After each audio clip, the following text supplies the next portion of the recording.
পবিত্র ঈদ উল আজহা উপলক্ষে ঢাকা ১৭ আসনের বিভিন্ন এলাকায় অসহায় ও দুস্থ মানুষের মাঝে কুরবানির মাংস বিতরণ করা হয়েছে বিশিষ্ট সমাজসেবক ও মানবিক চিকিৎসক ডাক্তার এস.এম. খালিদুজ্জামানের পক্ষ থেকে।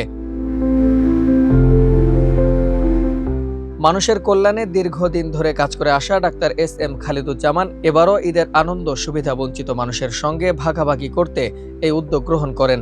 তার পক্ষ থেকে করাইল বস্তি, সাততলা বস্তি, ভাসানটেক বস্তি সহ ঢাকা ১৭ আসনের প্রায় ১০টি স্পটে প্রায় ৩,০০০ মানুষের মাঝে কুরবানির মাংস বিতরণ করা হয়। বর্তমানে পবিত্র হজ পালন করতে সৌদি আরবের মক্কায় অবস্থান করলেও পুরো কার্যক্রমের সার্বিক খোঁজখবর ভার্চুয়ালি নিয়মিত পর্যবেক্ষণ করেন ডাক্তার এস.এম. খালিদুজ্জামান। দূরে থেকেও সাধারণ মানুষের প্রতি তার দায়িত্ববোধ ও মানবিকতা স্থানীয়দের মাঝে ব্যাপক প্রশংসা কুড়িয়েছে। মাংস বিতরণ কার্যক্রমে সাধারণ মানুষের মাঝে ছিল স্বস্তি ও আনন্দের আবহ। স্থানীয় বাসিন্দারা জানান, ডাক্তার এস.এম. খালিদুজ্জামান সবসময় অসহায় মানুষের পাশে দাঁড়ান। সুখে দুঃখে তিনি তাদের খোঁজ খবর নেন এবং মানবিক সহায়তা নিয়ে পাশে থাকেন।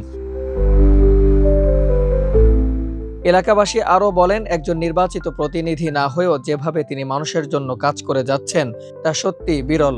তারা বিশ্বাস করেন, ভবিষ্যতে তিনি সুযোগ পেলে ঢাকা ১৭ আসনের মানুষের বিভিন্ন সামাজিক সমস্যা ও দুর্ভোগ নিরসনে গুরুত্বপূর্ণ ভূমিকা রাখতে পারবেন।